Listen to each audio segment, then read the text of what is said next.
Hi, good afternoon, everybody. Welcome to Schools Forum.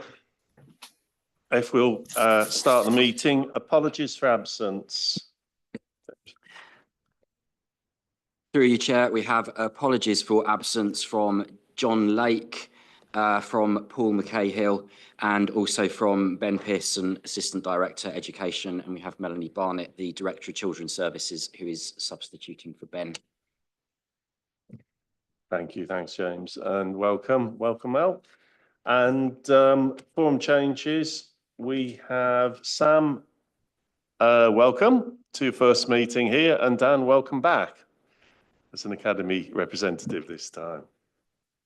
So if we can move on, declarations of interest. Has anyone got any declarations that aren't already made that are relevant to today's agenda? No? Okay, if we can move on to the minutes of the last meeting. I've had a look through the minutes. Has anyone got any questions on the minutes of the last meeting, or are we happy to approve these as a true record of the last meeting?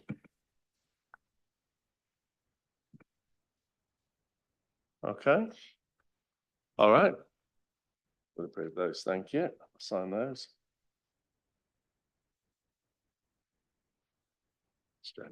Okay. So if we move on to item number 4 on the agenda, Emily, on DSG monitoring. Yep. Thank you. So we've got a brief verbal update today because of the timing of the period 7 reporting going to Cabinet, which is on the 23rd of December. So in terms of the DSG forecast position for the current financial year, we're now looking at a total in-year forecast overspend of 35.2 million overspent, and that's an increase of 4.2 million from the position previously reported. Within that, the high needs block forecast in-year overspend is 36.8 million, and that's an adverse movement of 4.6 million from the prior month. So there's some favourable movements across the schools block on the growth fund that offset that high needs block overspend. So in terms of the high needs block overspend, we've seen increases from the prior position that was reported, and that's largely around the independent special school spend. So obviously at the time of setting the high needs budget, we set a deficit budget of 18.9 million, and that was basically the forecast gap at the time of setting the budget between the funding that we receive and the estimated full year impact of prior year demand and growth in year. And we've obviously seen growth and demand over and above that deficit budget that we've already set, which brings us to the 36.8 million in year overspend. So within the total overspend, the independent sector and out of area forecast expenditure is forecast to exceed budgeted levels by 14.7 million, and that's an adverse movement of 4.2 million from the previously reported forecast overspend. And approximately half of that relates to additional demand that was experienced throughout the last quarter of last financial year and the impact of the full year effect on this financial year. So the biggest driver of the forecast overspend in independent sector spend is within independent special schools, which makes up 10.6 million of the 14.7 million. Other overspends that we're seeing are across then alternative provision costs and across education other than in school, with the remainder being in out of area placements and therapies. We're also seeing forecast overspends across SEND support in maintained schools, and that's forecast to overspend by 3 million, which is largely due to additional forecast growth in plans requiring the mainstream top-ups above budgeted levels. So obviously that brings the cumulative position that we're reporting to to around about 56.7 million across all 4 blocks of the DSG, with a high needs deficit making up 65 million cumulative. So basically that's the difference between what we carried forwards at the end of last financial year and the in-year overspend.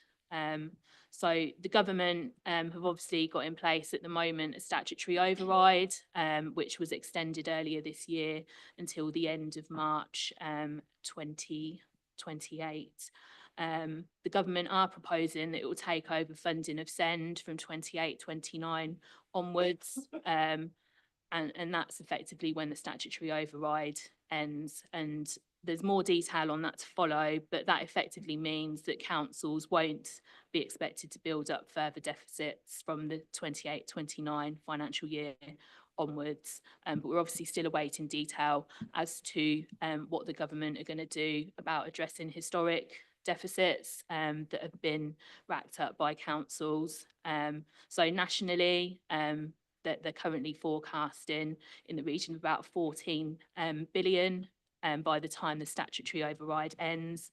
And within the council, obviously, our accumulated deficit will make up a proportion of that.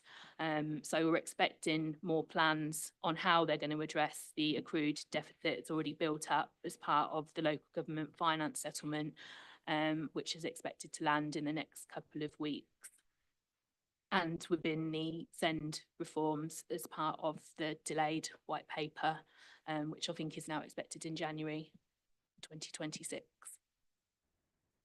So that sort of gives a overview of the position we're currently forecasting. Okay, thanks, Emily. That is quite a serious position. Obviously, if I remember rightly, without the numbers in front of me, that 56 million's just over about 10% of the whole DSG grant, isn't it? It's hovering around 490 million. That's right, yeah. And again, I don't know how it would impact without the statutory override, but I would imagine even with the statutory override, the council have to fund that spend. So there's either increased borrowings or a diminution in, it must be affecting the going concern of the council, albeit from a cash point of view, albeit with the statutory override is helping. So it must be causing serious financial strain on the council as a whole with this level of deficit. Yeah. So we're obviously factoring into our treasury forecasts, as you said, sort of the increased cost of sort of that cash impact of having the in-year overspend, and that obviously plays out in the treasury management forecast and the treasury management budget as well, that will be forming part of the draft budget position, because it's essentially sort of an opportunity cost of either cash sort of that we're not able to invest to make returns on, but there is obviously a knock-on impact on the general fund of having the carrying the DSG deficit. And the with these levels of deficits, have we in place the DSG recovery plan? Because I think we're required to have one, aren't we? Yeah, that's right. So there is a DSG management plan. I think Ben had said that it's going to be brought to Schools Forum in February, right, which outlines the mitigations and demand management, really. Yeah. For members of questions for Emily.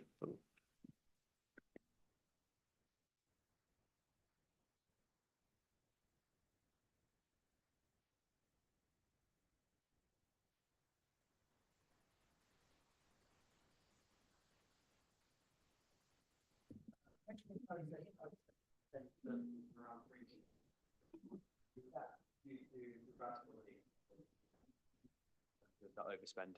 Sorry, thank you very much. Yeah, that's right. So when we set the budget, it was based on the full year effect of the estimated position at the end of last financial year. And then there was also some forecast growth within that budget based on the current mix of places and the demand that we were seeing coming through. but we saw an increase over and above that throughout the last quarter, which has meant we've seen a knock-on impact into the current financial year of demand over our budgeted levels. And we've also seen growth in plans requiring mainstream top-ups over and above the budgeted levels that were set as well. And is there any projection on what that potentially would look like at the end of the financial year? Yeah, so that's Okay. basically what we're saying at the moment, will be the As it looks position at like the end based on of what we know. this financial year, yeah. And then the other one is, for as long as I've sat on Schools Forum, you and I have talked about independent settings, and year on year, that's been often where a significant amount of money is spent. Yeah. We've talked previously around the quality assurance mechanisms of the independent provisions that are out there. Is that currently in place to ensure that ultimately the authority is getting value for money and that those provisions are meeting the needs of the children that attend? Do you want me to answer that? Yes, but not as well as it needs to be is the honest answer to that. So we've, in terms of the council's commissioning arrangements, all of the education commissioning now sits within a commissioning team that links into adult social care and will be a wider council commissioning service. So we've developed our quality assurance framework. When we are going out to, when we identify new provision or whether parents request new provision, then we have got a quality assurance framework in place. The concern that I have is around annual reviews, if I'm being really honest. I don't think as part of the annual review process, we're as robust as we need to be in terms of following that up, but we have now got additional capacity. So we've got an additional 9 caseworkers that have just started with us. So there will be a real focus on annual reviews. Okay, thank you.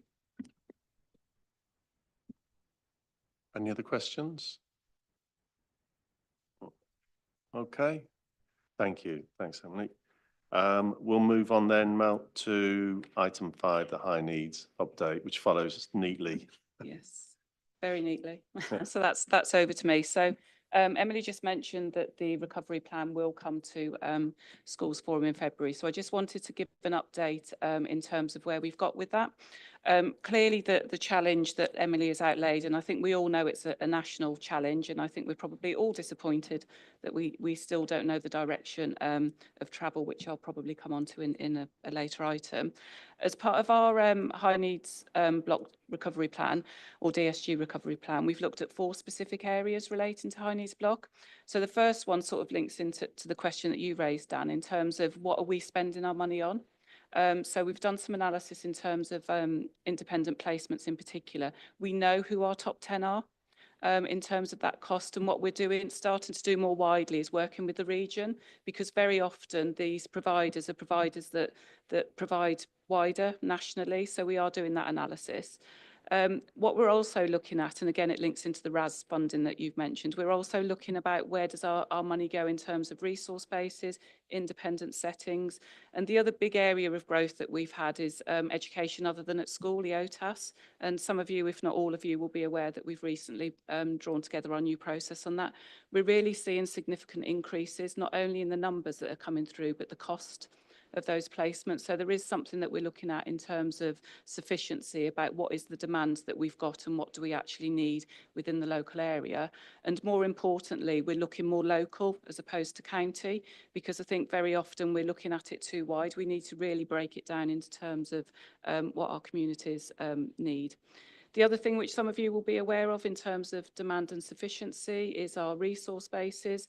We do have a number of resource bases, and there's some work ongoing where we've received expressions of interest. So that's currently ongoing, and we have panels relating to that. The other area where we've definitely seen a growth is, and for those of you in primary settings and early years, I know that this will very much resonate with you, those children that aren't school ready. And for children that enter mainstream school where they're not school ready, and really part of that is because they've not received the support that they needed early on.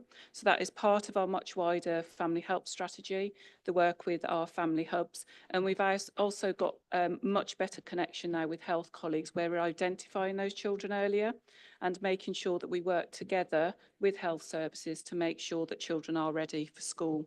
What we hope to achieve from that, dependent on what comes out of the white paper, is that children are entering school more ready to learn, and equally those with the most complex needs we pick up much earlier to make sure that we've got the right support in place for them as they enter school. already briefly spoken about our commissioning arrangements, and that's probably the biggest piece of work other than systems and processes that we've done over the last 6 to 9 months. That doesn't just relate to specialist provision, but also alternative provision. So we are looking at a framework for alternative provision and for providers. I think very often we have requests from parents for providers that we wouldn't ordinarily commission because of quality assurance. So we're developing that system and process so that we can be very open in terms of what our concerns are. And equally, we have had some providers recently that we've stopped using for that reason. And sometimes that does create a challenge for us as the council because we do get some pushback from parents, but equally we do have concerns, some of which are safeguarding concerns, so we will not commission that provision for those reasons. And then the final piece of work is around processes and systems. So I think Ben possibly updated in terms of moving over to a case management system. So we went live with Liquid Logic in 19th of November, and that's for our EHC needs assessment. So that team is currently live. And what we're finding is that that's starting to build some benefits in terms of efficiencies of process, understanding of process, and also making sure that we and parents can see the progress of the EHC needs assessment, and that also links into access for health and social care colleagues as well. Because the challenge that we have, which you'll be aware from the priority action plan, it's not just about our timeliness for EHCPs, it's about the quality of the information that goes into the plan and the direct impact that has on you. If it's not a true reflection of the child, then sometimes the child will arrive at your school and the plan really isn't reflective. So there's an awful lot of work that's gone on around that. And then the other thing that we're looking at, processes around annual reviews, which I spoke about. So we're looking at a dedicated team for annual reviews. Our timeliness around annual reviews in terms of issuing is around 56%, which definitely isn't where it needs to be, but we do know where the issues are in terms of that. So that's something we're developing. And again, our decision-making panels and funding panels. So we've got some new processes and panels that have been put in place by Louisa Jones. That's very much around making the decision in terms of whether it's specialist or mainstream provision, and then making the decision in terms of the type of provision. And I have to say, I'm not sure if any of your members of staff are on our panel, but we've had really good engagement from Senko. So they are part of that panel in terms of that decision-making, which is brilliant. So thank you all for that. So going forward, clearly we've got challenges, as Emily said. I don't see, unless something fundamentally changes in terms of the SEND system, that we are going to get ourselves out of this situation. I also share the concern that you have in terms, I'm sort of going on to my next part, but I'll try and stay on track. I am concerned about the white paper. And I'm concerned about the white paper for many reasons, but I think the impact of schools is something that I'm really mindful. I do not think it has been thought through as effectively as it maybe should have done, but I will come on to that when I give a further update on white paper. So I'm assured as the director that we know where we need to focus our energies on to deal with this. What I can't give you assurance of is that we are dealing with all of those issues all at the same time, because there is too much to deal with. So we are having to prioritise in terms of what we need to do. So hopefully that, it's not good news, is it? But I hope that gives some assurance in terms of the activity that we've got going on. And happy to take questions. Yeah.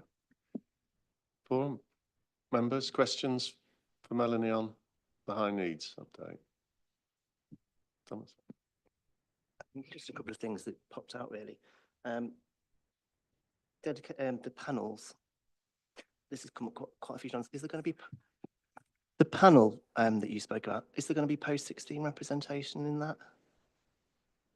That's a really good question. And at the moment it isn't, but we have got a real focus on post-16. So I will contact you, because that would be very much appreciated, because one of the other areas we're looking at post-16, post-18, and in terms of young people that are in independent specialist provision at post-18, and actually what do we need to do to support those young people, and that links into the work that we're doing around supported internships and apprenticeships as well. So definitely I'll get in contact with you about that, but at the moment no, there isn't.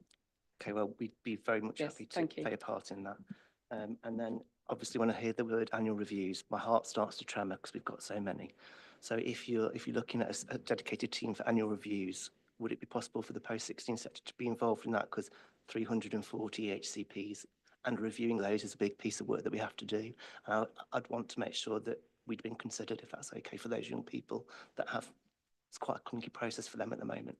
Yeah, definitely, and I agree. And when I talk about annual reviews, I'm talking about the whole spectrum of annual reviews, which clearly is post-16 as well. So yeah, we've got a real focus on post-16 at the moment. So part of our recommendations from our inspection was around post-16 and preparation for adulthood. And we're also doing some regional work as well in terms of post-16 and also some work around NEET and employment opportunities. So yeah, more than happy, and thank you.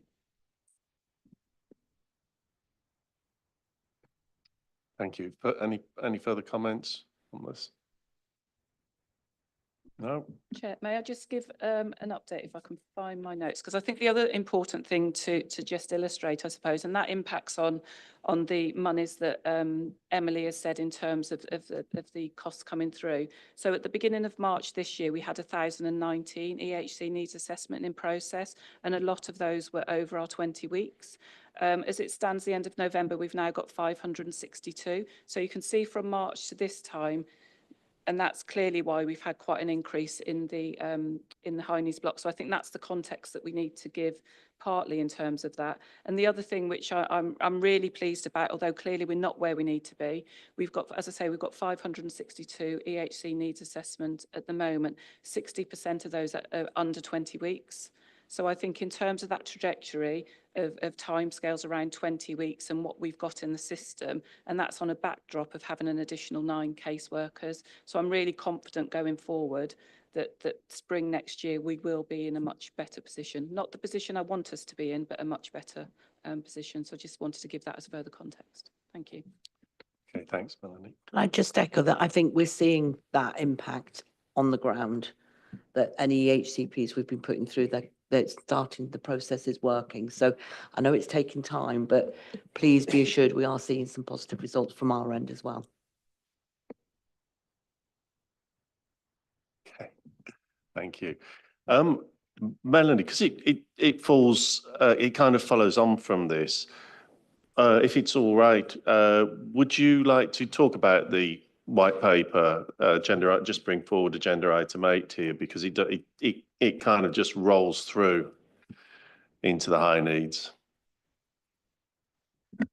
What would you like me to say about the white paper? I wish I knew what was in it, would be the start of my, again, I think there's concerns for the whole system. I think it's fair to say we all know what is happening isn't working. And I think most importantly for me, and I'm sure colleagues around the table, when we're talking about such high levels of money, we're not seeing the outcomes for children and young people. So that's why I am very much a supporter of something needs to give, something needs to change to make sure that we get better outcomes.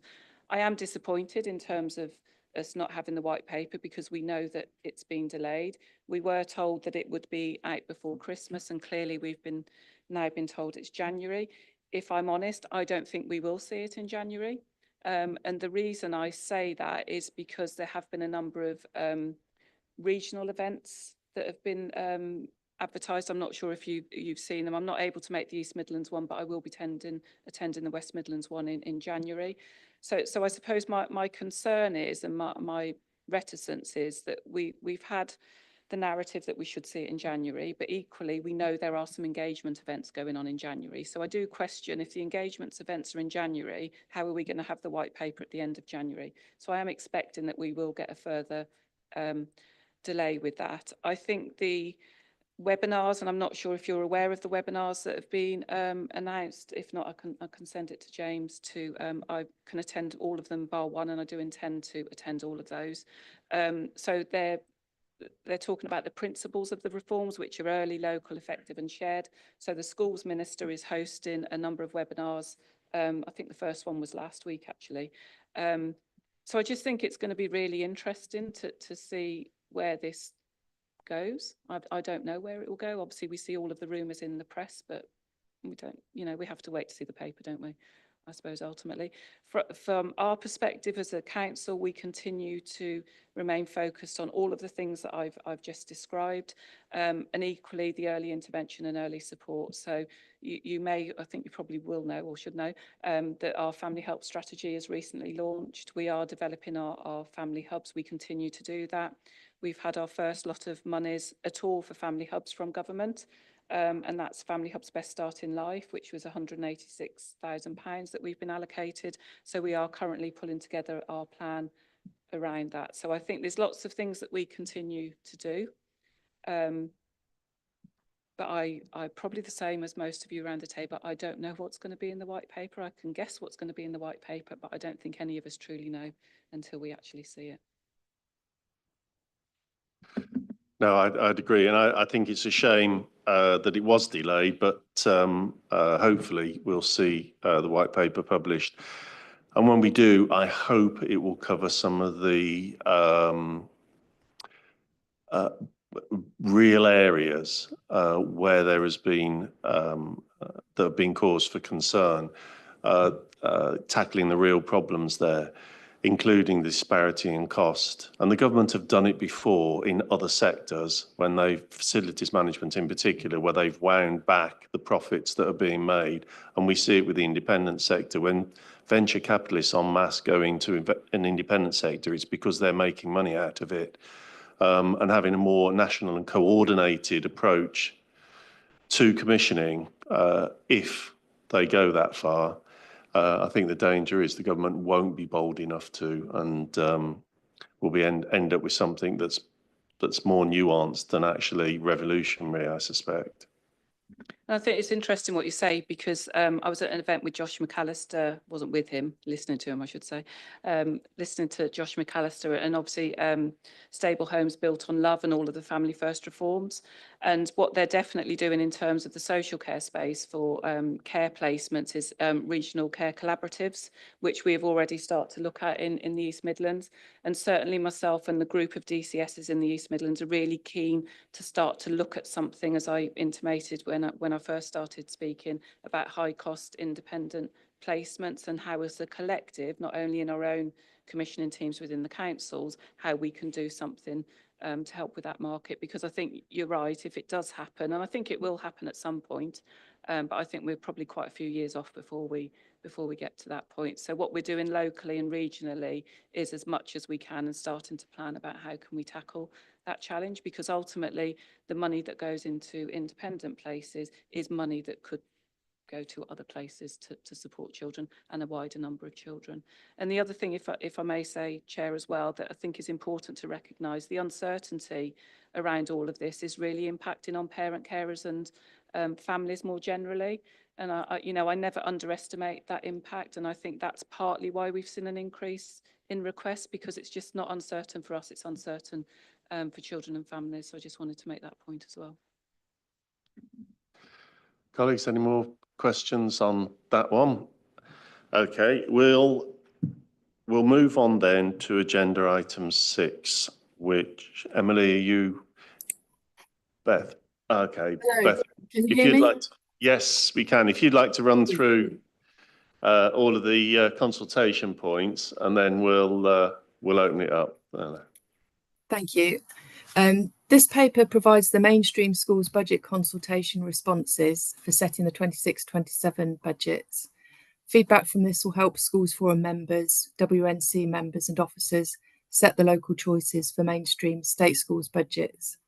This paper includes schools and academies, but we refer to them both as schools in the paper and in the meeting. The paper covers 2 of the 4 DSG blocks, the schools block and the central school services block, each of which are ring-fenced for their own purposes, but there's also an impact on the high needs block for the first item.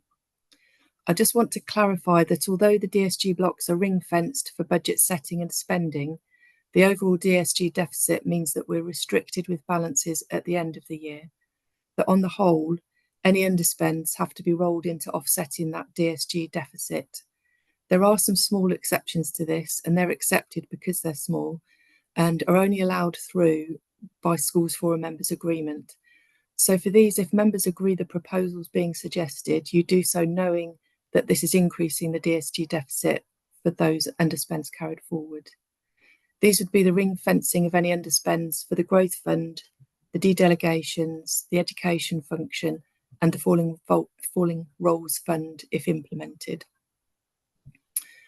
For the consultation, we had a very low response rate, as you'll see from the paper, of 23 out of 184 schools. I think that possibly there's a view that because of the funding being set nationally through the national funding formula, that local choices that we make aren't very important. But clearly that's not the case where we're looking at the top slices of funding that affect the grant and how much we can put into the national funding formula. Although there were only 23 responses, the comments we've had are very interesting, and I'm hoping will lead us on a good debate and help us get into the detail of the budgets that we're setting. The areas of the consultation that we'll be covering and that we need to take votes on today are the movement of funding between blocks, capping of budgets to fit into the grant allocation, the growth fund, the possible introduction of a falling roles fund, central school services block budgets, the dedelegations, with one now called an education function. And we have officers here to answer questions and comment on the consultation for the various areas covered. And we also have trade union representatives who can explain the use of the TU facility time dedelegation. As we go through each section, I think we'll stop and discuss the feedback we've received and answer any other questions. And then we'll take a vote on that section at the end of each one as we walk through. The votes will either be for our information or where members of the decision makers. So moving on to the actual paper and the consultation responses.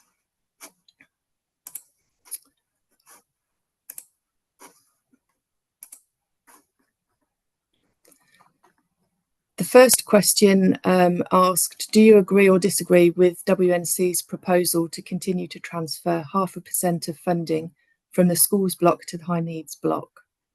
We had 10 respond, 43% that they do agree, 5, 22% disagreeing, and then 11% either not agreeing, disagreeing, or not answering.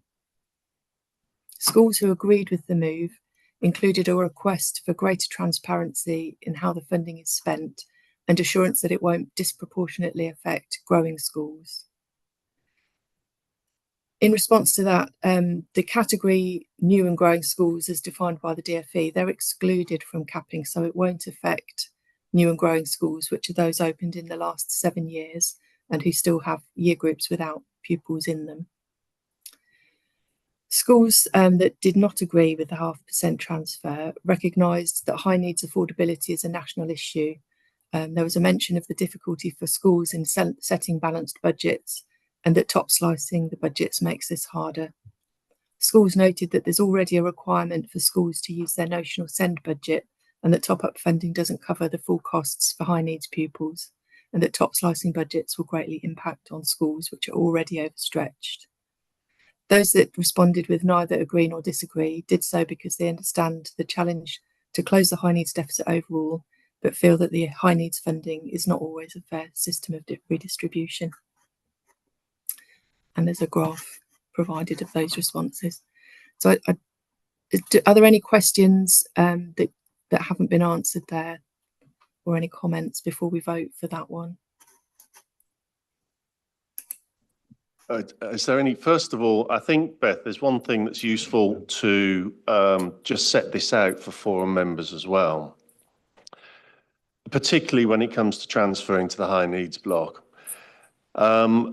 Every year we look at this, and every year we decide whether we should or shouldn't, and more often than not do transfer to the high needs block. Over the previous years, that has had an impact. It might not have balanced it, but it's certainly brought us within touching distance. From the numbers we were talking about earlier on, we can see that with a £56 million deficit and 30 odd million in year, the transfer will not do what it has done previously.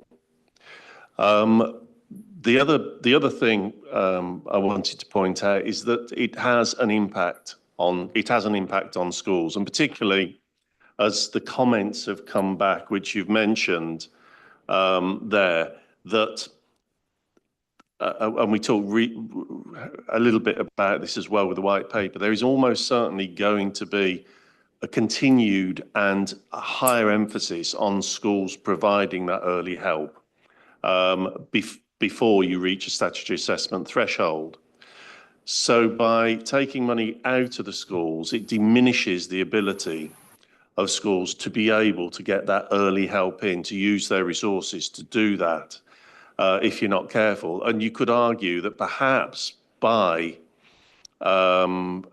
transferring money, we've seen an increase in the demand on high needs, but because the money isn't left within the schools to be able to pick up that need. So I think as forum members, it's useful to think about the impacts, not just to transferring it, but also the impacts of not transferring on how that might be able to help. And again, Beth, looking at, there was only a small response, and it wasn't overly conclusive. I think it was 43% agreed with the transfer of those that responded, and a reasonable proportion, 22%, disagreed, and then there was not much of an expression in between those other ones. So I think when we're looking at this, we also have the cumulative effect that it's had over time and how it affects schools' abilities across to be able to meet the needs before at an early stage. And again, those are the comments I wanted to just make sure everyone was aware of before we decide to vote on this. Has anyone else got any comments or thoughts on this proposal? Just a question. Are we confident that the argument you've just put forward, does that get heard by the respondents to the consultation? Does that level of context, is that apparent to the people when they're responding to the consultation? Beth? I think it's very hard to say how much they are picking up. I mean, we make it clear from the modelling with and without a cap what the impacts are on the schools. So the paper we took to October Schools Forum had appendices, and those appendices were also attached to this consultation that went out, so that schools can assess the impact. And we've sort of said that we can't, officers, we can't. Our preferred option is to continue that top slice, because we don't want to add to a growing deficit. It's very hard to go back the other way if we do stop doing this top slice. So there is discussion about the deficit in the paper, and there is an example of what it would have done to the 25-26 budgets with and without that half a percent movement, which is what's resulted in the need to cap budgets. It's very difficult. It depends how much understanding people come into that document have, I think, in the first place. I think, Beth, as well, given the comments that we'd received on there in relation to how it affects the budget, I think there is an understanding there from some of the respondents of the effect that doing the transfer has, because that was specifically mentioned in one of the comments, I think, Beth. Yeah.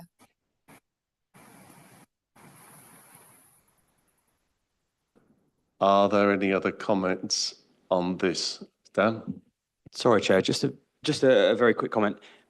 I think it's really around the sample size, because actually it's a relatively small number, isn't it, in terms of respondents. So, and I know this has been the case year on year. Again, we can't cry over spilt milk. It's gone out and obviously the responses are, but perhaps moving forward, how do we encourage more engagement? So therefore, when making a decision, you're doing it based on a greater sample rather than a relatively small sample. I think that's difficult, isn't it? Yeah, and I think, Beth, it's been more exacerbated this year and probably last as well, because we haven't had the national funding formula out, so we can only model it based on a backwards look as opposed to knowing the numbers that we have this year. So hopefully moving forward, perhaps we'll have the national funding formulas, we'll know exactly how it is going to impact each and every establishment that can go out with a consultation, and that hopefully will also help provide information and garner some more responses. Because I think this year was a lower response rate than last year, wasn't I it? think it's the worst we've had, actually. Yeah, and it is disappointing because even for our maintained schools that we do hold bursts of seminars for, we promote it in that, and that only takes place within the month that the consultation's released. And we do really request that our schools at the least should read it and respond to it. But with 20 schools, most of them are academies that have responded. Our own schools aren't actually taking part. With academies, I think it can seem as though it's a step removed because they might have their own funding agreements with the DfE. We have to submit the budgets based on the national funding formula, but I do appreciate that can change when to a side that we don't see with academies between their funding agreements. So it's difficult, but I think if perhaps academies haven't realised that this top slice and other top slices do directly impact what their budgets are. So it's how we get that message out. We have tried. We obviously need to try harder. Thank you. Thanks, Dan. Are there any more questions? Rachel? Is this if we disagree, can the council overrule, or is this us voting for? Is this a decision that is schools forum decision? Through you, Chair, this is a schools forum decision, although reading the schools forum powers and responsibilities document, what it literally says is for a function of movement of up to 0.5% from the schools block to other blocks, which is what applies here. The local authority role is to propose, schools forum role is to decide, and the Department for Education role is to adjudicate where schools forum does not agree the local authority proposal. So that is slightly ambiguous, but it's certainly not a vote where schools forum only gives a view and WNC is the decision maker. Okay, thank you. I think it's really difficult this year because the feedback in previous years has been to agree to it. So from my position, I'm not a school, I'm not a school. So yeah, so it's, you know, it's been easier in previous years because it's been, you know, conclusive that, you know, the majority of schools have wanted that transfer, whereas it's trickier. I don't know, I'm putting you on the spot here, Melanie, now, but I don't know what can happen is, it usually is a mechanism if you move outside the 0.5%, but the local authority can put in a disapplication to effectively the Department for Education saying, we want to do this. I don't know whether you've done that yet because the date for the disapplication is before this meeting. So sometimes the local authority will put a disapplication in case they lose the vote, but then it is for the department to decide, and then the department's in a very tricky position because it's you know it then has to adjudicate between them. But that is, you know, that kind of forces the issue on, are you providing enough funding or aren't you providing enough funding? Chair, are the ORPU routes staying the same though? Because my burst has done me some modelling in the ORPU being reduced and things. Is that part of the consultation? Essentially, with the top slice, and there's the second vote on the capping and scaling, is the way that it is reduced down, but effectively it is a reduction in the ORPU. Essentially, I think that's technically correct. Beth? It's so the ORPU is one of the factors, the per pupil factor, age-weighted pupil unit, and then you have the other factors like the deprivation factors, free school meals, low prior attainment, all the other factors. So the cap, which we tend to use to reduce the budgets to fit it in to the grant available, would essentially reduce that overall budget. So it would, the pupil-led year-on-year increases, that's what it's capping. So it's not just the ORPU it would be reducing, it's the overall pupil-led characteristics.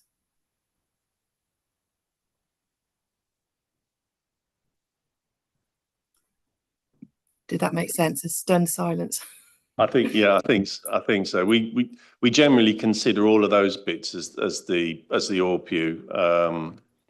It doesn't affect the lump, because the other things that aren't are things like lump sum, but the premises related factors it doesn't affect. It does affect these others, but that's the mechanism of how this money's taken. Are there any more questions? Right. Sorry, Chair, just a very No, quick one. please. It's more for Mel, because we're talking around a significant amount of money. So what would be potentially, and I know this is a massive question, so please forgive me, what would be the impact if the answer is no? 0.5%. Yes, yeah. In terms of 2 million, services, 2 you know, million? where's that? Yeah. 2 million. 2 million, okay. Yeah, and we haven't put in an application to your first question. Yeah, so our in theory, next year, our budget deficit would move from 18 million to 20 million.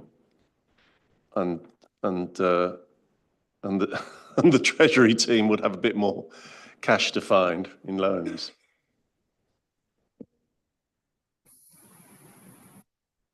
Okay. Beth, go on. I say eventually we have to balance the high needs budget, don't we? So in our DSG deficit recovery plan, it means we've got more savings to find, more, you know, harder cuts. Yeah. Okay. This is probably I think out of all the votes we got, this is the hardest one, because it is a significant amount of money and it has quite an impact. So Chair, just for clarity as well, this is a vote by schools, academies and PVI members of the forum. So that is everyone present with the exception of Mr. Goodridge. thank you. Thanks, James. Okay, so can I ask those in favour of transferring 0.5%, please put your hand up.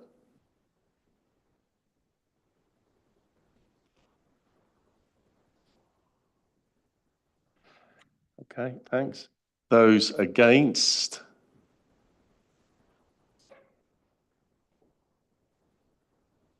And any abstentions? Five in favour, 4 against. How many? Sorry, You've forgot. 10 members present, 1 of whom isn't voting. So Yeah. Yeah. Okay. So that is 5 That in is- favour, 4 against. Yeah. That's carried. That's carried. Okay.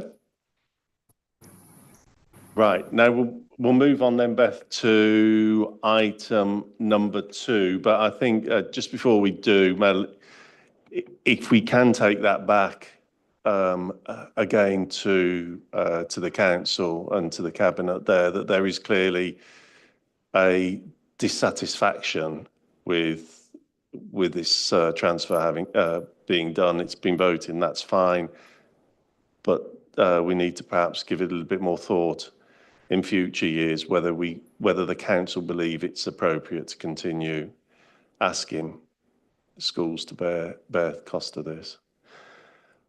Thanks. So next one, Beth. I think this one's easier, to be honest, but number 2 with the proposed method of capping. Yeah, thank you. That leads on. We've got less in favour. We had 6 in favour of the capping mechanism to balance it. 11, 48% disagreed. And then we had, oh, sorry, I'm going backwards. 5 agreed, 6 disagreed, and then 11 neither agreed nor disagreed, and 1 didn't answer.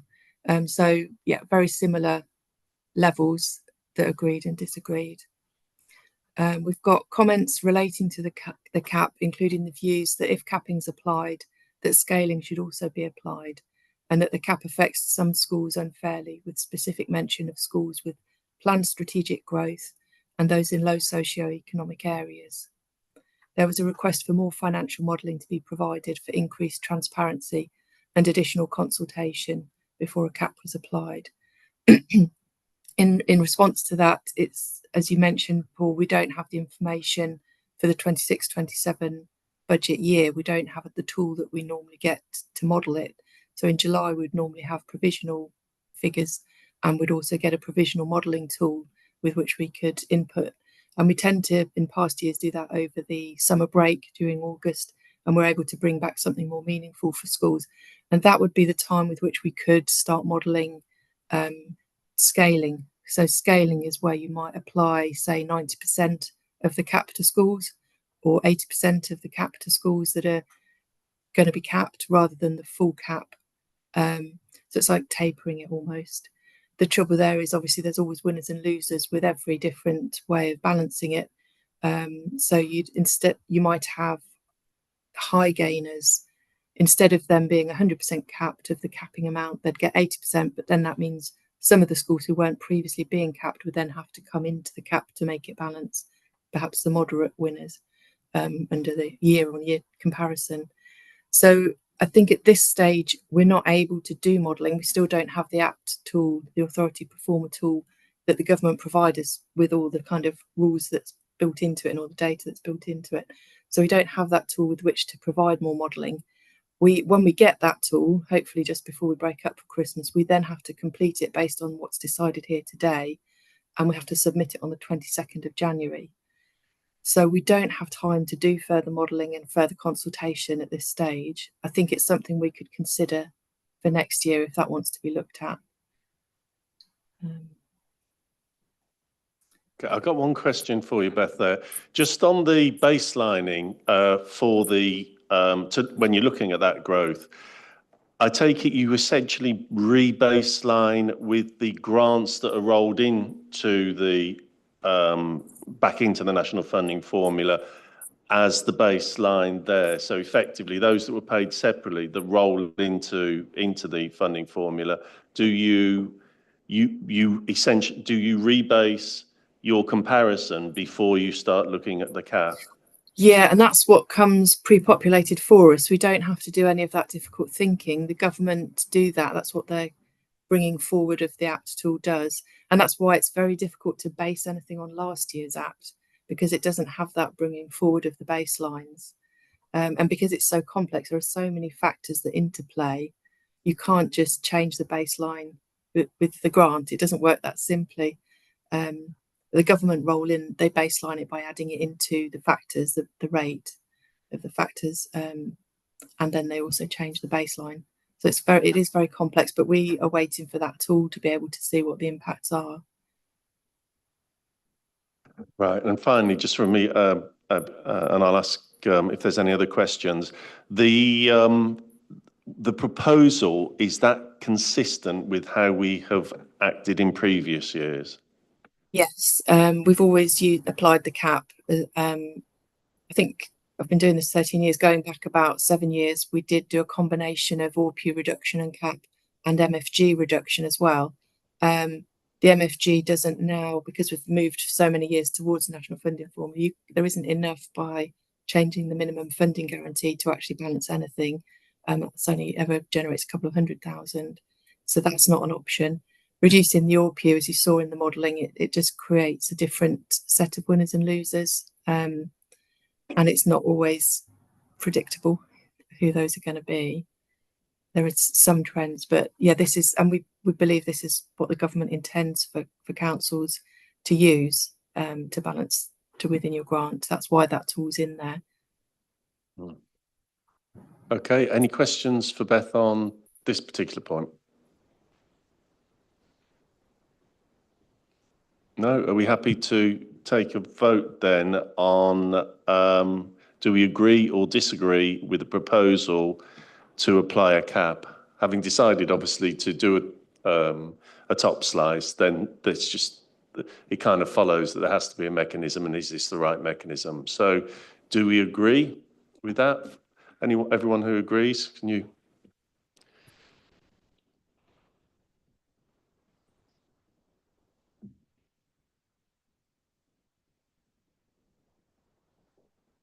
Okay, that's everyone.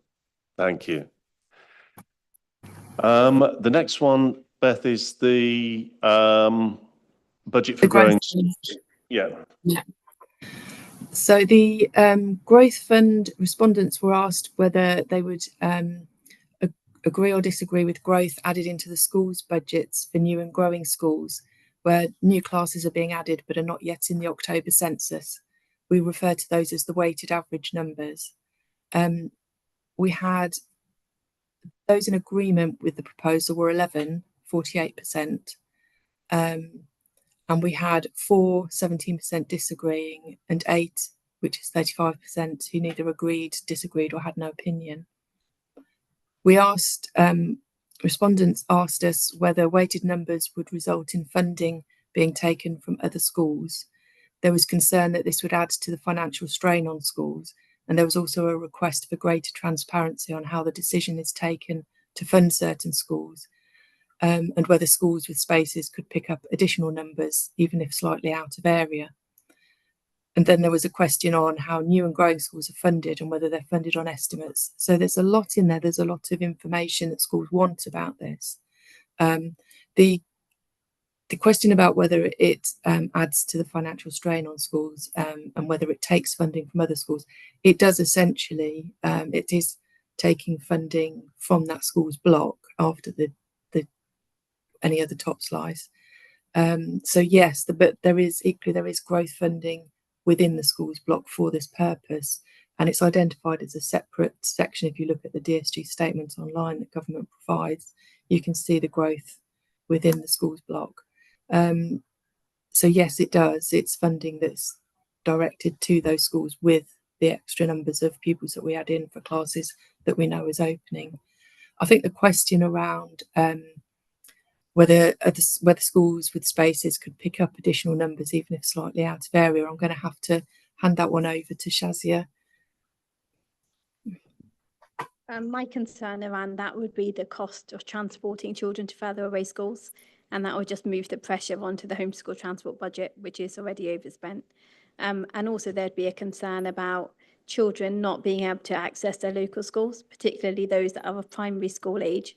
And is that fair on them? So yeah, so mine would be A, the expenditure would just be passported elsewhere, and B, the importance of children being able to attend local schools. Thank you, Okay, thanks, Shazia. Shaz. And then the last question on growing schools and whether they're funded on estimates. I mentioned that earlier. We don't get to see any information on which academies are funded on estimates or which aren't.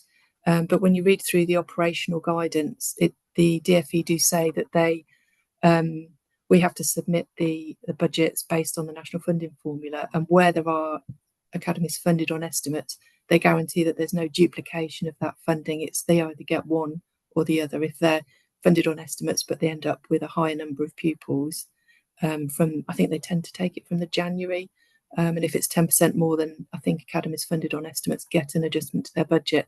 But if they've already had those extra pupils, that half a class or class added in, they don't get both. It's one or the other. So I'm happy to take any questions. Yeah, just a quick one, I think, for the moment from me, and that is, from reading the paper, I think it's fair to say that the total value that we're looking at in relation to the growth fund is smaller than previous years, is it? Is that right? That's right. Yeah, when you look at the cost of the 4 schools that would be getting weighted numbers through their funding formula, because we only include them for new and growing schools who meet that 7-year criteria, and then you add that to the growth fund pot that Shazia manages through the year. It's within £100,000 of the growth fund that we have within the schools block funding, and it is decreasing the amount that Shazia's been sort of decreasing that each year for what she needs. Yeah. Okay. So, 4 members, any more questions on the growth fund, or are we done? Bored of me, aren't they? I've missed you all, so I've got lots of questions. Sorry, so if I just refer everybody to 6.9 bullet point 2 regarding the learning support assistant. So I just want to know whether there is any criteria on if that funding is allocated or what the criteria may be in terms of growth funding. So there's a cost per teacher, an LSA, but it says confirm if a learning support assistant will be funded. Is that a decision, who that decision is made by, and is there any criteria for that? Yeah, so when we do growth fund a class, we fund on the salary for a teacher and separately for an LSA. Okay, so that's Yeah, provided so it's as a provided as a non-negotiable. package, yeah. Okay, and then the costs that are set. Sorry, I think Beth wants to. Oh, sorry. I was just going to add in, we have actually had, and this sounds amazing, but we have had schools who've told us they don't need an LSA in the past, which is why that's in there, because not all want both. Not very often now. It has happened. There's more silence, Beth. So, and then the question was just around the costs. Are those costs set by WNC or are they set centrally? So the cost per teacher and LSA. So the 45,479 and the 13,230. Who sets those amounts? There's a minimum per pupil now. The government introduced last year a minimum per pupil. This is a continuation of our previous policy. And it was based on a midpoint salary range at a point in time, which has then been occasionally inflated when schools forum members agree it. There is now a minimum, and we are just above that minimum. And that minimum is set by central government. Okay, thank you. Any further questions on that? Okay, can we have a vote then, please, on do we agree or disagree with the growth added into the schools' budgets, the new and growing schools? And Chair, just to advise that questions 3 through 7 are all decisions where the schools forum is the decision maker, and all 10 school forum members present can vote on those. Thank you. Okay, so do we, let's say all those in favour of agreeing with the proposal there. Okay.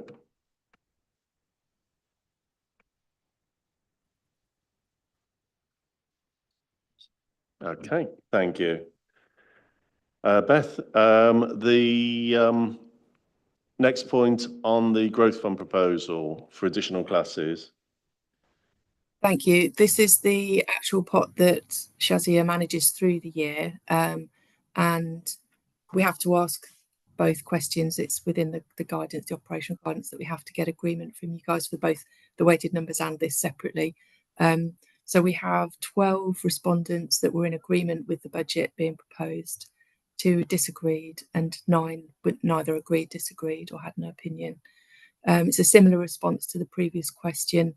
Was included that a respondent didn't support the growth if it results in additional funding being redirected from academies who are struggling with falling roles and making cost efficiencies to support inflationary pay rises.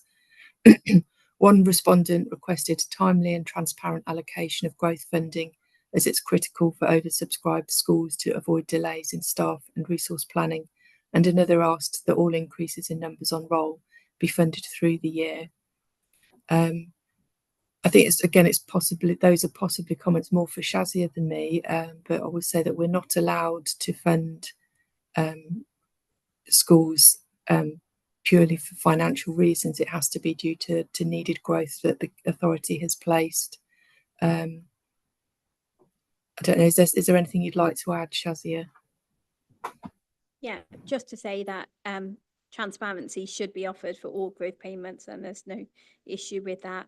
We have brought down the growth fund over the last 3 years. I picked up a lot of legacy payments, which were maybe less transparent because the information wasn't there post disaggregation. But we're now clear on which schools qualify for the growth funding and which don't. An example of that is if schools are taking an additional class above their PAN each year, and so they're operating at a higher number throughout the school, they wouldn't qualify for growth funding because they'd get the funding through the normal funding mechanism through census. So, yeah, I don't think there's anything else.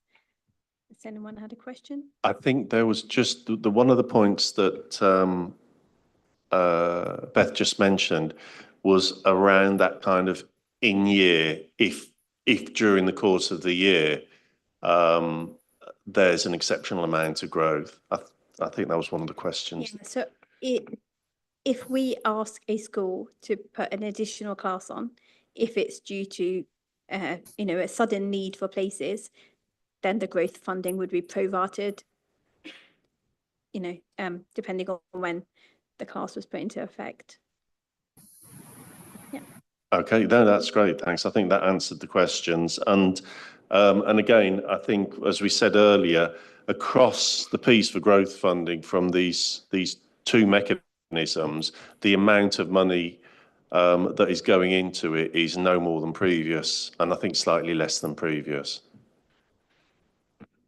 Yeah. Okay. Are there any more questions around this, or are we happy to take a vote?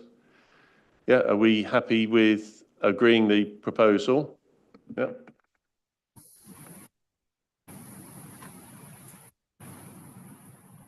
Perfect. Thanks. Beth, Falling Roles Fund.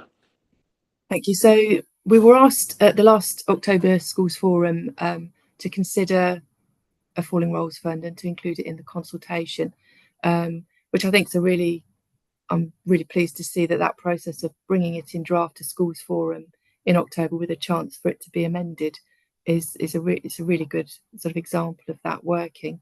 So we were able then to amend and include this in the schools consultation that went out in November. We had 17 of the responses, 74%, were in agreement with the creation of a Falling Roles Fund. We had 3% who disagreed, 13%, and 3 who neither agreed, disagreed, or had an opinion. I thought it was interesting that support for the fund wasn't only from those schools who would benefit from it. One response was that they recognised the importance of system-wide stability.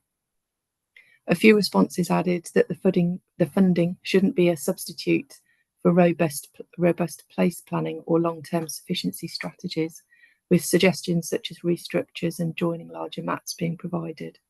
It was also noted that if implemented, the Falling Roles Fund criteria must be clear, equitable, and consistently applied and well communicated to schools. Before I hand over to Shazia, I just think that last point is important, and the consultation document, which is Appendix B to this paper, it was also linked in the consultation document. It did set out how the funding would be passported onto schools and what the criteria were that we're proposing to implement.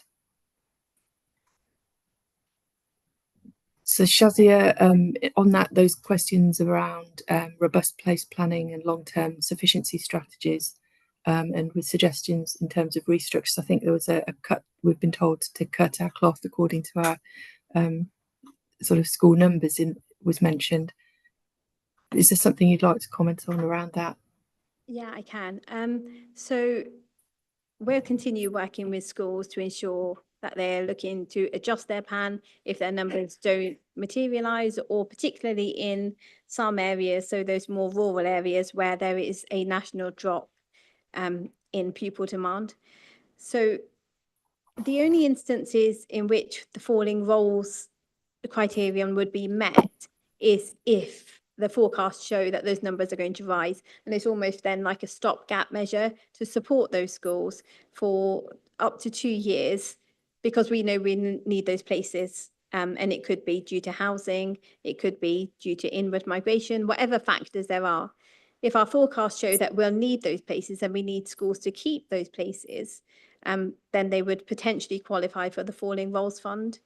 But otherwise, if there is a long-term decline, then they wouldn't qualify, because the aim of it is not to financially prop up schools.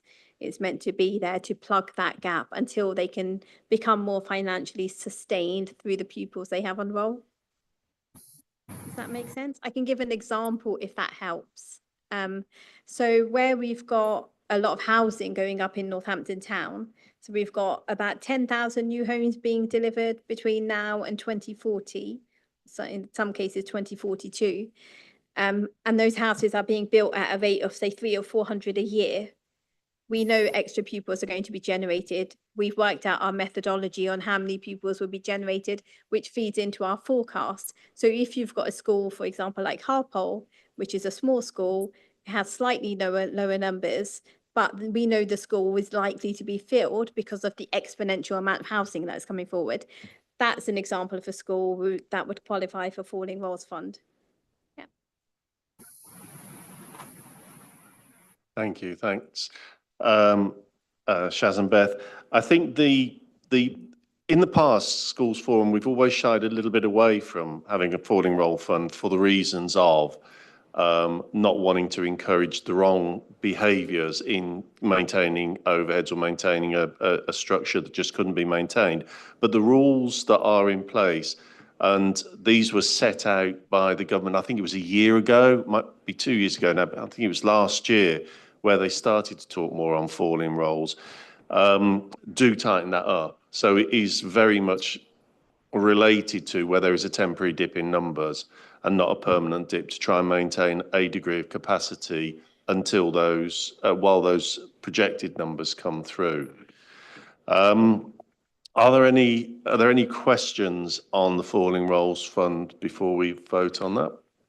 Can I just add, Paul, that we're just finalising our school organisation plan, which links into our local plan. So the local plan sets out which housing is coming forward, the trajectory for that. We've linked that into our school organisation plan. So by January, we'd have a clear picture of forecasting need across all of our schools, which will then kind of determine the falling roles policy. So it's in answer to one of the respondents about it shouldn't make up for a lack of sufficiency strategy. It won't, because hopefully the school organisation plan, which will be there and it will be publicly available, will be very transparent. Thank you. Okay, so if we have a vote on this, then are we happy, based on the criteria, the tight criteria that's set out, to recommend the creation of a falling roles fund? Those in favour?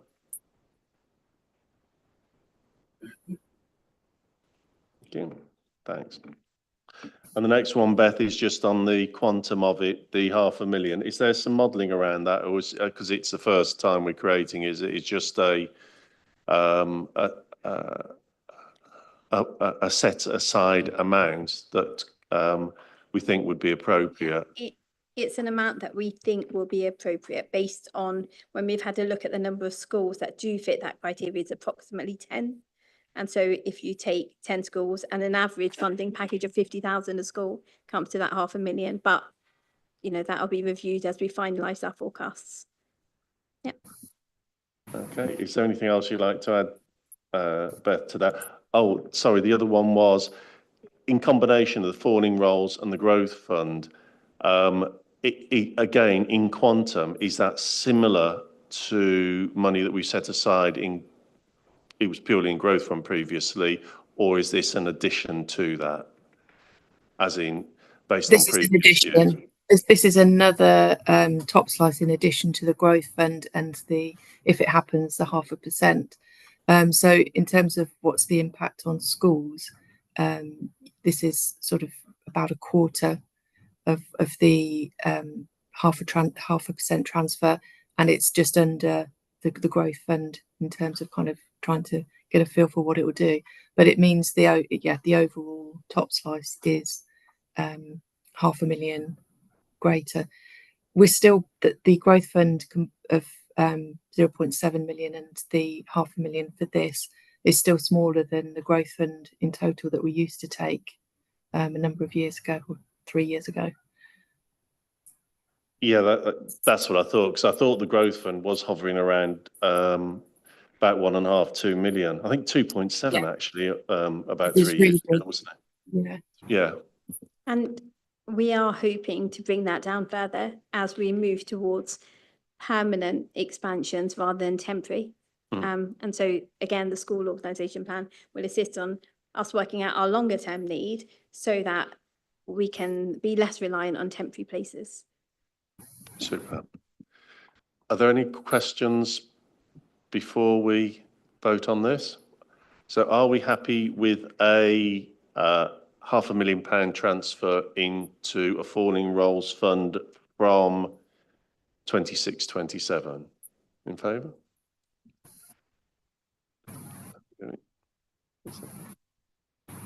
Yep. Everyone? Yeah, okay. Thank you. Thank you, everyone. Just this other one here then is before we move on to the de-delegations, is the Central Schools Service block. Beth. Thank you. So we have a list, a table that we provided, which show the centrally funded services. For example, the admission service and the copyright licenses for schools. And then the large part that we're kind of stuck with for teachers' pensions pre-2013, which is part of the historical side, and a PFI in a special school that has stayed within the Central School Services block.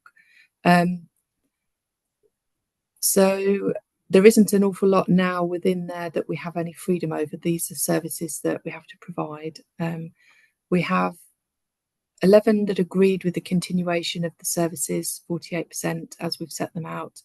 We have 4% who disagreed, and then 11 who neither agreed nor disagreed or had no opinion. 2 comments were received that the Central School Services block, they were in agreement with it, but that they requested greater transparency to include these 3 bullet points: service level outcomes, reports showing what have been delivered and the measurable impact, breakdowns of cost drivers, including inflationary pressures and service redesigns, clarity on statutory versus discretionary elements, and enabling schools to understand where value for money is strongest, which I think all of those are very sort of valid, interesting points, and we can look to incorporate that into the information we bring back to Schools Forum. Okay, are there any questions for Beth on the Central Schools block? No? So can we then say, do we support the proposed Central Schools block expenditure as shown in section 7 of the consultation? Those in favour?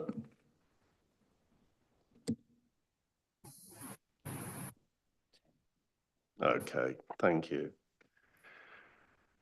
Beth, that's lovely, thanks. 8, the facilities time. Do you just want to outline quickly, and then I'll ask our union colleagues to make representations?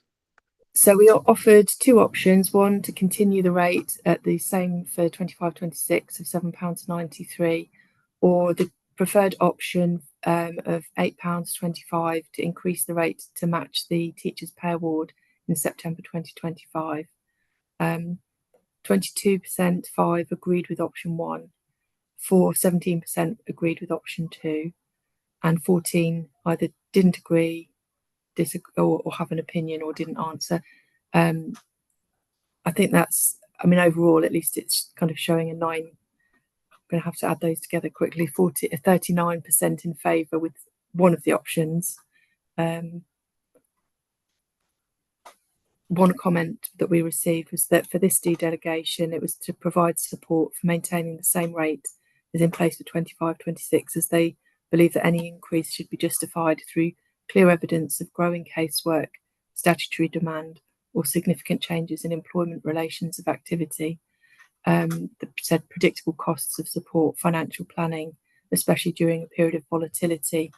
And I find that comment a bit surprising, because we're either asking to keep the rate at the same, which is essentially a real terms cut, or we're looking to match the increase in price that's staffing that will have to be invoiced by the employers of the facility time reps. So although they were asking for evidence of an increase in demanding casework and statutory demand, these are either a cut or a continue as normal kind of option. Okay, Beth, thanks. Richard, would you? Yes, thank you. Richard from Unison. Thank you for that, Beth. I think I'm more than willing to chat directly with that school and head teacher if they want me to. I think the risks and the benefits are really clearly stated in the pack, actually, on page 44 and 45. I suppose I'd just like to make note, we've had a conversation about falling roles. I think head teachers are now in a position that they've never been in before in terms of funding and how to deploy staff. And I note Melanie was talking about the increased production of EHCPs and stuff, and that started to filter through, which means that actually support staff particularly are not being used so much as punch bags. I don't use that term lightly, but head teachers don't have the luxury anymore of buying in agency staff to cover teachers or buying in specialist staff. So that's one of the reasons I'd say to that as a head teacher that at the school. Those kinds of cases have increased over the last 3 years, particularly since COVID. There is an increased burnout on staff. Some teachers are having to cover 2 classes. A lot of HILTers are now teaching full time, and therefore, they do that to support the school, but also they're not being recognised for that. And also, I would say that safeguarding stuff, silly mistakes are happening. I think just one benefit of the facility time is, and I know you'll forgive me as being a unbroken record, but the unions do still provide the continuity for the local authority regarding policies. I had a head teacher come to me a few months ago, and they gave me a flexible working policy from LGSS from a long time ago. That policy has now been updated a number of times. So the unions between the local authority and the HR providers do provide some continuity. Thank you for the results of the survey. I think I would still say that the risk to WNC schools of not buying in far outweigh the nominal cost of 32 pence cost per pupil to pay in, particularly with falling roles, and particularly with the fact that the schools this year will have to reorganise. They may have to make redundancies, and they may choose to TUPE over to an academy, all of which they will have to legally consult with us. I don't know if there's any other things you want to add, Robert. Just to reiterate what Richard said. Sorry, it's Robert Johnston from the NSUWT. I think of the 2 options, the only option really with any credence is to increase the payment in line with the salary increases that teachers will have from the start of September, because otherwise it's a cut. Because my time, for example, my salary is increased by 4%. Yeah. And so therefore the money they clawed back from the facilities time pot will increase by 4%. So if we don't make that 4% increase, then it will be a cut in real terms. And just to be clear, the unions don't set the rate, the local authority does. For example, if we don't get the facility time, then I go back and do my day job because I'm not paid for by Unison. It's for my employer to reclaim back for my time, but I'm happy to take any questions from the floor. And just one other point as well, as schools are still, of course, moving over to be academies. I think it's important that academies, once schools become part of the academy system, do continue to pay into the facilities time pot. Otherwise, again, that is a cut in real terms, and a substantial number of academies are not paying into, and there's been a reduction in the number of academies this year, which has, from my perspective, been really disappointing. Thank you. Beth, I just got one question you might have the answer to or not. How many responses did we have from the maintained schools to these delegations? I'll get that for you. I'm not 100% sure if all the responses were from maintained schools. I would assume they were, but there's 9 of them that responded option 1 or 2. Okay. I think the no opinions tend to be the academies, of which there were 11. Right, that's fine. I'll find out and get back to you. This is a vote by the maintained primaries, Eliza. So, obviously, that's why I just wanted to check, because there's a large proportion that didn't agree, but there's a reasonable proportion that did. And I was just trying to figure out from your colleagues, and I know you'll have canvassed colleagues as well during this. So I have spoken about the consultation with colleagues in the maintained sector. And although they haven't replied to the consultation, there was an overall majority that agreed with option 1 to continue at the same rate. So Okay. that's what I will agree. So that's your vote. That's fine. My vote, yeah. So James, you happy with that? Agree at the current rate. Richard, Robert, thank you very much, and for the work you're doing, and for putting the arguments forward for the consultation, the discussion points that have been listened to by our colleagues. Thank you.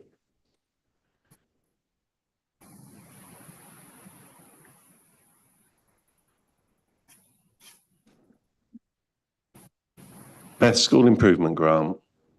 Thank you. So this is now called an education function rather than a dedelegation, and it's moved into a different part of the legislation, but we're still wanting to receive the vote on this as if it were a dedelegation. So we have Katie Morledge with us to talk to this, but just to summarise, we're asking to maintain the rate at £4.50, which has stayed the same since at least 23-24. Responses were that 30% of respondents agreed with the proposal, and 14 neither agreed, disagreed, or had any opinion. We didn't have any that disagreed, actually. One comment was received which supported the continuation of the rate per pupil, and that was all. There weren't a lot of comments on it. Chair, can I just clarify the rate? Because in the consultation it says £4.50, and in the actual breakdown it says £5.50. So we're not actually sure what is the actual rate. It was £4.50 last year. I presume that's what you're looking to maintain it at. Yeah, must be a typo there. Yeah, it's the same rate.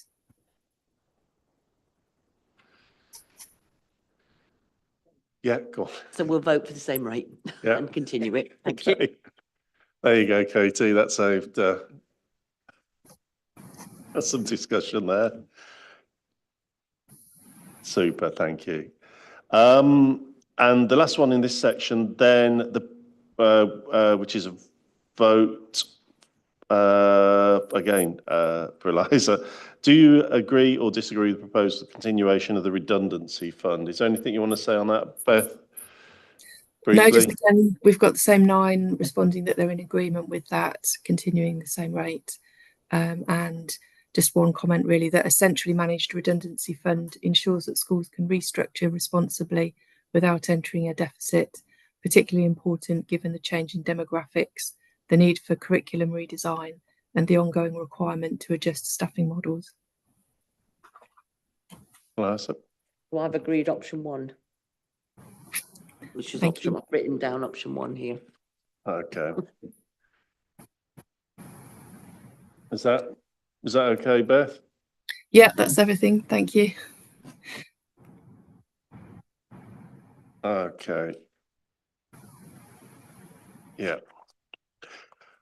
Okay, super. Thank you, and thank you for your forbearance, everyone, as we work our way through these votes. And I think Ray, are you going to talk about the early years funding? Yes, thank you, Paul. So I think at the October Schools Forum, it was agreed that we would consult the sector during the November month. So we did a consultation process to seek the views from the early years sector on base rates and supplements. We consulted the PVI sector, childminders, school-based nurseries, and maintained nursery schools. At the October meeting, there was one kind of amendment that we were asked to make, which I welcomed, which was adding additional question around a deprivation supplement for the under 2s and 2-year-olds, which was added into the consultation document with a table kind of demonstrating based on this current rate, as in 25, 27, 26, what that would look like if we included a deprivation supplement. So that was included within the consultation document. In total, we had 7 questions, and during the period of 3rd of November to the 28th of November, we received altogether 47 responses from providers, 24 additional partially completed ones, but in terms of the completed ones, it was 47, which was a reduction by 2. I think last time we had 49 responses. If I go through the questions, I think the 7 main questions were sort of open questions, just asking to seek views on set kind of questions. And the last question, question 8, was really about seeking some comments from the sector. So question 1 was, do you agree or disagree with passing all the increase on 3 and 4-year-old funding through the base rate for the universal and extended hours? In agreement were 42 responses, that was 89%. Disagreed were 2 at 4%, and no opinion were 3%, 6%. So that was question 1.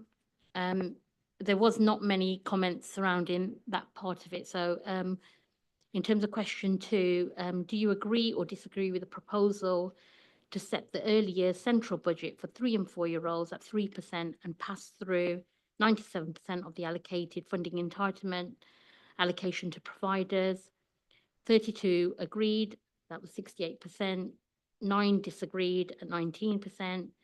5 had no opinion at 11%, and 1, there was no answer, and that was 2%. And the comments surrounding that was those that disagreed. There were some comments around if there was potentially an opportunity for the local authority to increase that pass-through rate higher than 97%, and if that could be considered to look at 98% for the 3 and 4-year-olds. That was some of the kind of comments, because the additional comments were around the 3 and 4-year-old rate being considerably low for providers. So that was the kind of feedback related to question 2. In terms of question 3, it was, do you agree or disagree with continuing to support the arrangements that West Northants have around the 3% to be retained for from earlier central pot for the under 2s and 2-year-olds? In terms of agree, we had 27 responses at 57%, disagree 13 at 28%, and no opinion was 7 at 15%. The comments were similar to question 2, which was about trying to, if there was any consideration that the LA could have about increasing that pass-through rate to 98% to increase that base rate around 2-year-olds and under 2s. There was some additional comments around, I suppose, the concerns within the sector around sustainability and increased costs around NI, staffing, and just overheads, and that the sector was really struggling. And with the added kind of ratio, the higher ratios for under 2s and 2-year-olds, they're really urging the local authority to kind of increase where they could. But in terms of the unanimous, kind of the majority, it was to agree. Question 4 was about the additional question we added. Do you agree or disagree with the introduction of a deprivation supplement for 9 months to 2-year-olds, which would reduce the base rate to be able to distribute some of that funding to early years providers in sort of the higher deprivation areas? We had a mixed response. We had 8 providers that agreed at 17%, 36 that disagreed at 77%, and 3 that had no opinion at 6%. The comments surrounding that were really mixed, and we had providers that were in the deprived areas saying that actually having that supplement would be really beneficial for their children and also where they are based, because a lot of these providers don't have families acquiring private hours and therefore rely very much on the funding. So having that additional deprivation supplement would help kind of increase their costs, increase sort of their funding. The other comments were, in terms of the majority that disagreed, were around providers feeling that they wanted to retain that higher base rate and didn't want to see any kind of supplement being added because they felt that it would impact on quality and sustainability for them overall, and that because there is such a disparity on who would benefit, they felt that they wouldn't want that increase. So it was a really mixed response in terms of that, although the majority of the respondents disagreed with that recommendation or that question. In terms of question 5, it was about, do you agree or disagree with the proposals that any unspent central budget will be used to offset underspends? As you'd imagine, I think similar to last year, it was kind of a mixed response, but I think in terms of the responses, it was 16 agreed at 34%, 24, oh, that I don't know what's happened to the percentages there. They're the wrong way around. But anyway, so agreed was 16, and that's, I think, a much lower percentage. Disagreed with 24, which was the 34%, and there was a no opinion. And I think the comments surrounding the responses was very much around previous comments, which is that early years underspend should be passported to early years sector because they're really struggling, and that it shouldn't be swallowed up by overspends in other areas. So that was the kind of main comment around that. In terms of question 6, do you agree or disagree with the proposal to increase the existing Senate hourly rate by £2? This would result in a new hourly rate of £12 for providers. 39 agreed at 83%, 5 disagreed at 11%, and we had 3 that with no opinion at 6%. Some of the comments around that particular question were about the fact that there are such increased costs around having one-to-ones and additional support. The numbers of children with SEND are increasing within the PVI sector, and that additional funding would be really beneficial to supporting the sector. Although there were some additional comments around providers wanting, well, it was only 2 comments, but that the length of the application form for the early years targeted SEND funding is quite long, and that if that could be reduced. So that was one of the other kind of comments from that particular question. The final question was in, do you agree or disagree with the maintain nursery proposal to continue with the current distribution of this ring fence part of the grant?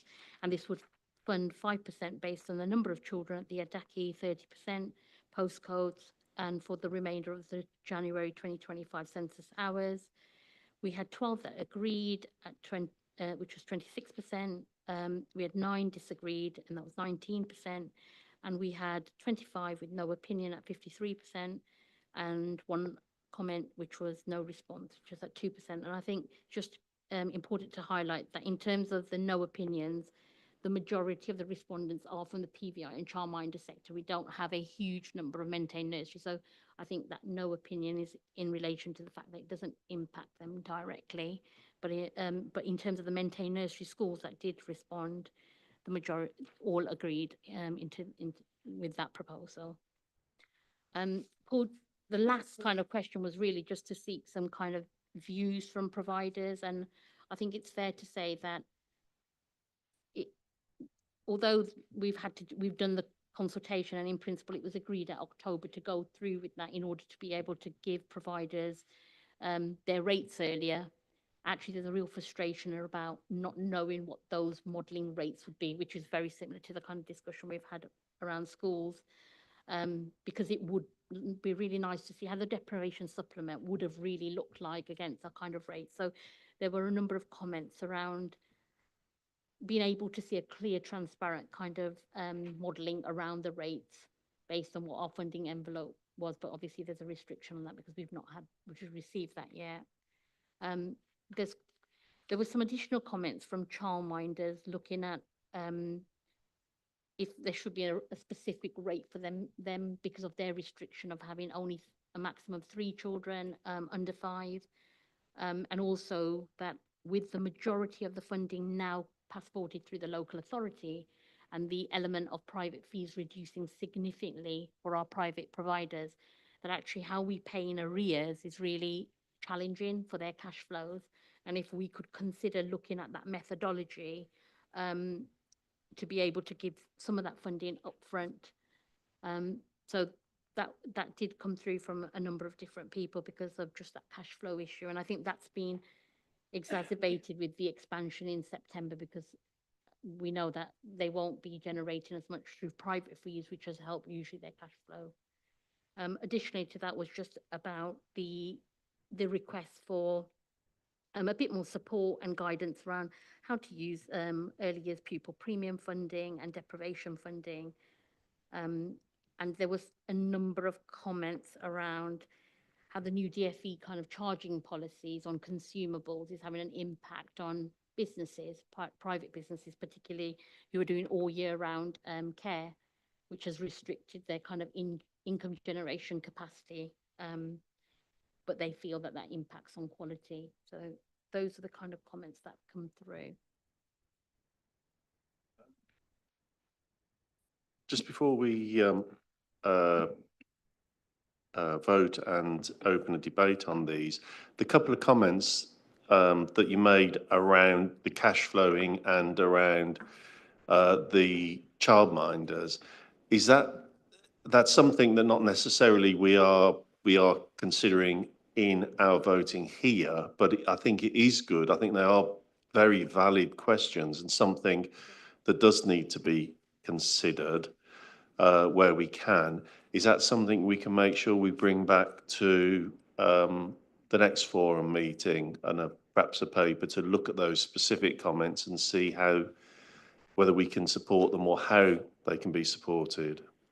I think, Paul, in all honesty, it's really positive to feel that actually they're commenting on that because they're looking at how that impacts their business. I think nationally I don't know any local authority that has a childminder supplement, like a childminder rate, because in reality, the Ofsted inspection framework is the same for everyone and everybody is adhering to the same thing. So in terms of equity, I'm not sure how we'd stand, but what we can do is look at some of the analysis to look at seeking out some of those views and engaging with the sector, particularly the childminder sector, maybe the small settings, to see what their real challenges are in order to look at if there is something that we consider and maybe seek some views from DFE as well and guide us on that. So I'm happy to look at that. Yeah, that'd be lovely. Thanks. Has anyone got questions now for Ray? Yeah, just a couple of bits from me. The 2-year-old disadvantaged was a low take up. You mentioned at the last forum, I think, and we're doing a piece of work on having a look at that, see if you could try and get to the root of why. So that's one question for me. And then the other one, the challenges around passing through less than the 3% on the 3 and 4-year-old, and then the 2s and the under 2s. Has any work been done on that to see if that's a possibility? So in response to that, Bev, in terms of the 2-year-old disadvantage, I think it's purely around the fact that providers just want the highest base rate. There wasn't a lot of comments around any kind of detail around that. It was more around, we don't want to reduce the base rate. And that's kind of the comments that were coming back. But like I said, there were comments from providers within the deprived areas that actually said, this would be really important to us. Is that what you meant, Bev? No, sorry. It's so the 2-year-olds that are claiming the 15 hours of disadvantaged funding. Yeah. The numbers of 2-year-olds that I think that could qualify for it versus those that were taking it up was low in comparison. And Yes. I think you were doing a piece of work to dig into that. So, oh yes, right. So in terms of take up for the 2-year-old disadvantage, we're at a really low percentage. It's 47%. And it nationally, I think that rate has dropped for lots of local authorities, and everyone's reporting that, because at the last East Midlands early years meeting, we've had a discussion around that. What does that look like as a trend for everyone? And I think all local authorities were saying that that is a decline in terms of take up. Some of that is because the eligibility thresholds in terms of income have not increased by the government, and therefore some of these families are now eligible for the working. And so some of that disparity is not because the disadvantaged aren't taking it up, it's because they're falling under those two categories. And if providers have put them through the working, unfortunately, it's kind of skewered the numbers. But the reality is the take up is reducing. And so some of the measures we're taking, and we haven't sort of advanced them at this stage, is as part of our Best Start in Life strategy, we're looking at those take up data with the family hubs and that kind of joint integrated work The second phase of the 2-year-old portal was to train up Family Hub business administrators within the outreach locations to be able to support those families with their applications, as opposed to families having to do it themselves. So that's kind of our next phase around targeting that work. So what we're hoping to do is 2 bits really. One is to train the business support officers, which I'm having those conversations with Liz McDermott about at this moment, to look at if we can get them to do those assisted applications for families. Therefore, families coming into their play and stays that need that help can be assisted in the family hubs. The additional part is about us sharing our take-up data at a more locality area with our family hubs so that they can also target their more vulnerable families. And I think the ambition is to work with health visitors as well in that same way to be able to target some of those FRAS categories, because we are really concerned that as the working entitlement is a real focus as part of the government agenda, for us the outcomes for our 2-year-old disadvantage are our cohort for the GLD for 2027-28, and we need to be working with them now. So there is some work, Bev, that we will be doing, and I think we'll be reaching out as part of that work with some of our providers that sit in those hard to reach communities to look at how we can engage those families better.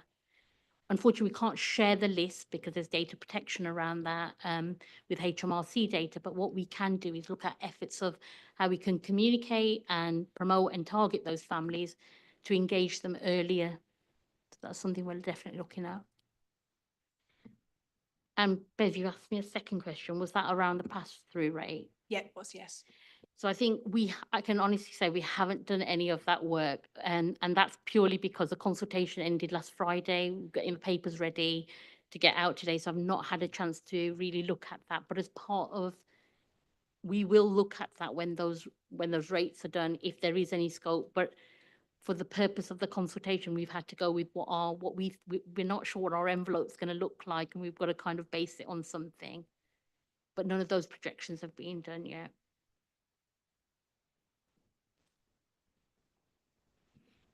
Any further questions? Paul, the only added bit that I wanted to say around the 97% is, I think it's really important.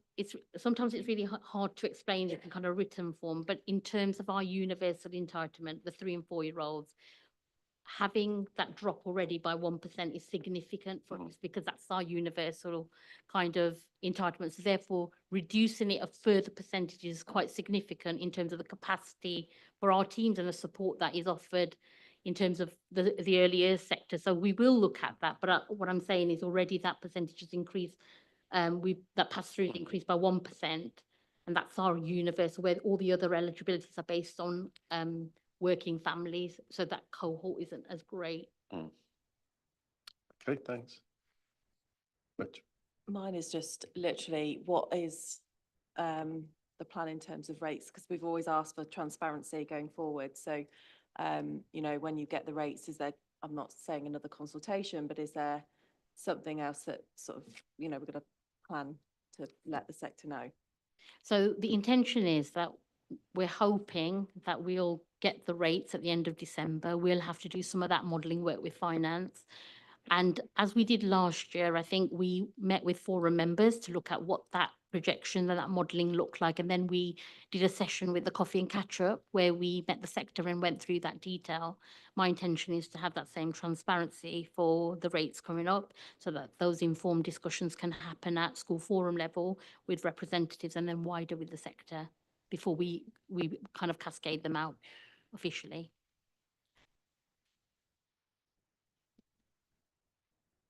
Sorry. With that then, is there a serious consideration for payments in advance? So Rachel, that's a really good question. And I think it's one that I would love to be able to say to you at this moment in time that that's something we could look at, but actually it's a much larger piece of work. And I've got to do that with finance. And it's something that we've spoken about, but with all the kind of adjustments with the entitlements, we as a local authority need time to be able to assess that and that impact, because we are waiting for our envelope and those releases of allocations. We've got to be able to balance that. But what we have done in the background, or what I've done anyway, is consult other regional colleagues about what methodology they currently use. And there's various different methodologies and it's not consistent. We seem to use actuals for every month, which are a real strain on my team. And I think a real strain on the sector, feeling like they need to complete their headcounts every month and that impact on your cash flow.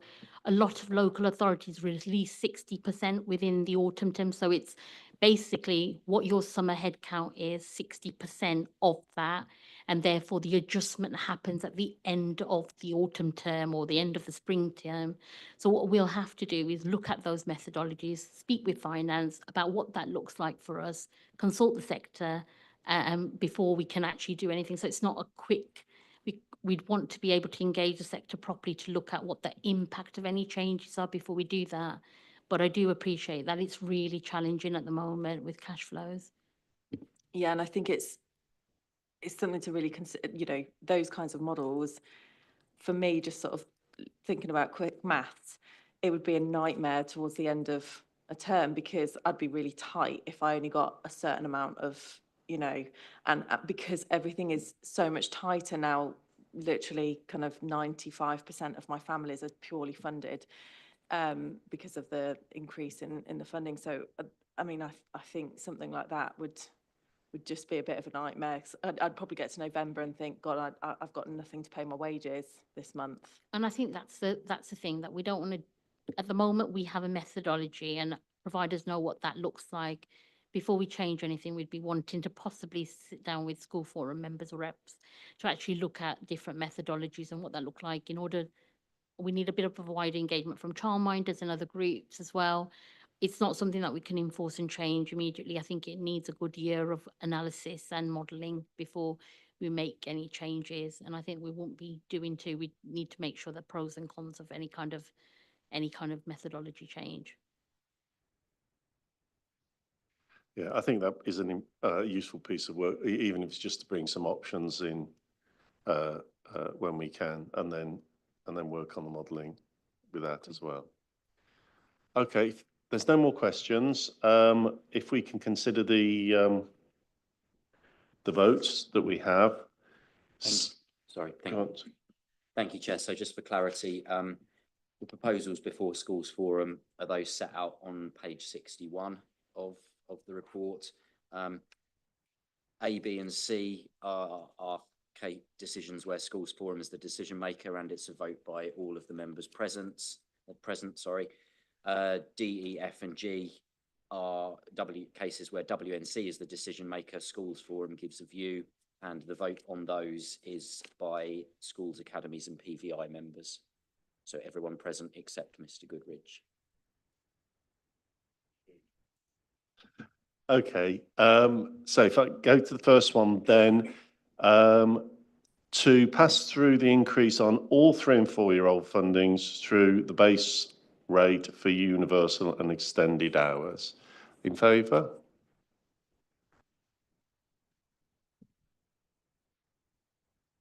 Okay, thanks. The next one is to increase the pass-through rate to 97% for the 3 and 4-year-old funding, which will be paid to providers with just the 3% retained, essentially. In favour? Okay, super. The next one is to continue to pass through 97% of the total budget for the 2 years, under 2s and 2-year-old funding, and to continue to retain the 3% centrally. Okay. Right, now it gets a bit more tricky. Deprivation supplement continues for 3 and 4-year-olds as set out in the DFE guidance. So, who is in favour of this? Or yes? And Paul, I just need to point out that actually, although it's within that, that's actually mandatory in terms of 3 and 4-year-olds, but we just kind of, we put it within the document just to, as transparency, but that is not something actually we need to vote on. It's something that is a guidance that's set out by DFE, but that we still need to just make everyone aware that that's something that we have to do. Okay, So I probably should have clarified that. so we don't have much of an option on that Yeah, anyway, yeah. by the sounds of it. It's centrally, it's a mandatory requirement on 3 and 4 year olds. All right. Mhm. It's indicative from schools forum, so could we have the vote? Yeah, okay. Given it's mandatory, in favour? 4. I'll go with that. Yeah. And is that everyone or is it against? No, okay, that's fine. So, to introduce a deprivation supplement for the 2s and under 2s. Is there anything else you want to say on this, Rube, before we? So this is a really tricky one, Paul, because I think I personally feel that it would be really good to have a deprivation supplement, particularly for the 2 year olds, and a bit around what Bev was saying about our 2 year old disadvantage fall in that category.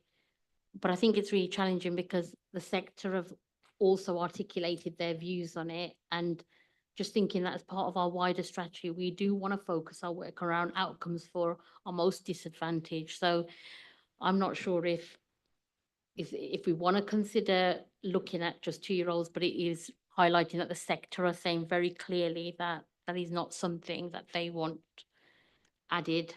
That's the only challenge there. I think it's like Bev has said, like I said to Bev, that a lot of the comments, Eliza, are around just trying to retain the highest base rate so that they are not, because a supplement means that actually their base rate reduces by that much. So I think it's just that, and I think we have such a mixed deprivation around the whole of West Northants. I think you'd have some providers that would benefit and probably many that wouldn't. And I think it's those comments that we're picking up on.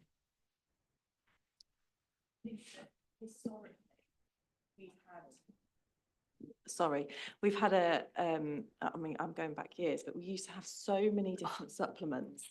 You know, a quality rate supplement, a deprivation, so many different from so many different pots. I think we genuinely just want it streamlined as this is the rate and that's what we get for our children, because that doesn't mean that I can't then use that in some other way to have impact on children who have you know, from disadvantaged backgrounds. It doesn't mean that I can't do that. Ultimately, we have got one part and we have got to just spread it around, you know, to make it work for all children. So but also I think Ray's right, we do have pockets of deprivation that, yes, it potentially could help. So it is, but I think that's them, unfortunately, a minority. Speaking from that pocket of deprivation, I think the sector have spoken. I think we have to go with that, don't we? Can we leave this in for next year? Yes, And of it comes course. to schools forum in the October. Can we have a think about the wording of the question? Because I think the wording of the question was very much like, do you want this? If you do, your base rate will be less.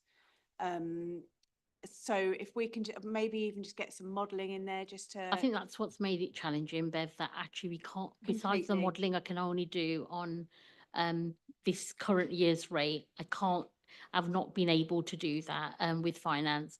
But I suppose I want to be really transparent that it does impact your base rate. I don't want to say that it doesn't, because it really does impact the base rate. So I suppose what we probably will be in a better position to do next year is look at how many of our settings or how many of our children are the 2 year old disadvantage, in order to be able to proportionally model to look at what that rate impact would be, which probably wouldn't be as significant as what is perceived. And I think the challenge is that until I didn't want to make assumptions on what I think I'm going to get for this year's rate, I've had to do it on real time. And that's why I wanted to be really transparent that it does impact at this stage, but I don't know to what extent. I think any modelling that could be provided would be helpful, and what you've But just no, I suggested agree. there, I think would be brilliant. Yeah. Brilliant. So if we can Yeah. do that for next year, get that in October, I think that would be really helpful. Thank you. I do think it's a bit of chicken and egg though, because we get the rate so late that we can't you know, and it's not aligned with the consultation. So you can't then say, well, actually, if we've got an increase in rates, then you know, your rates aren't going to be cut.